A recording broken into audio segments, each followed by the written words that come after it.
que se encuentran allá en la Unión Americana.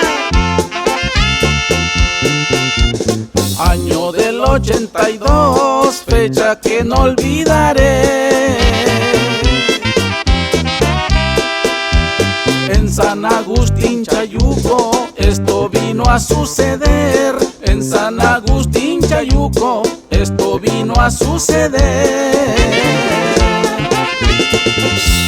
Un sábado 10 de mayo, presente lo tengo yo.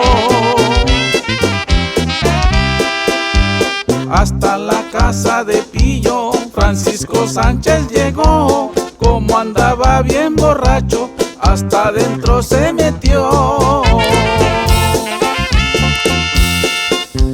Insultaba a los presentes que estaban en el rosario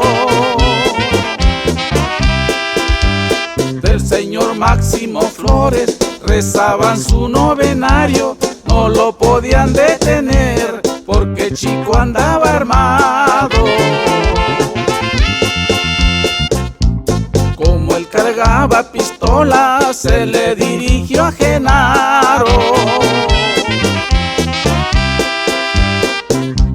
Siendo compadres de pila, un sacramento sagrado, le daba de puñetazos, no dejaba de insultarlo.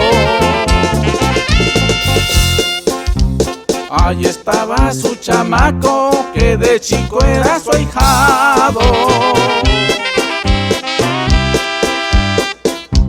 Por defender a su padre, él se encontraba obligado. Con un filo de botella, las tripas le había dañado. Con mucho cariño, saludamos a la familia Flores Sánchez y en especial para don Máximo Flores a la vez, que se encuentra allá en San Agustín, Chayuco.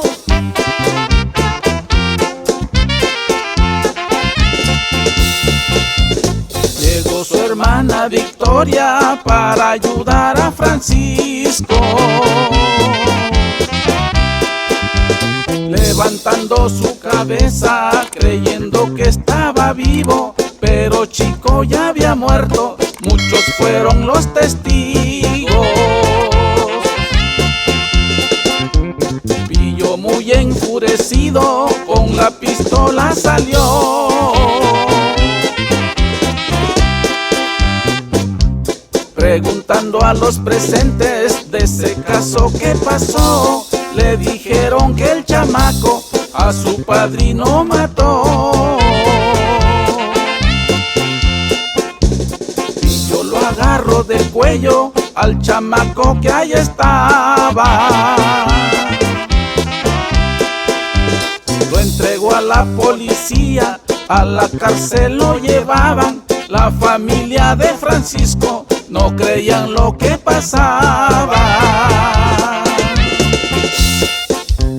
Ya con esta me despido, dispensen lo mal trovado. Ya les canté este corrido de Francisco y de su ahijado. Sosimo tenía 13 años y a su padrino ha matado.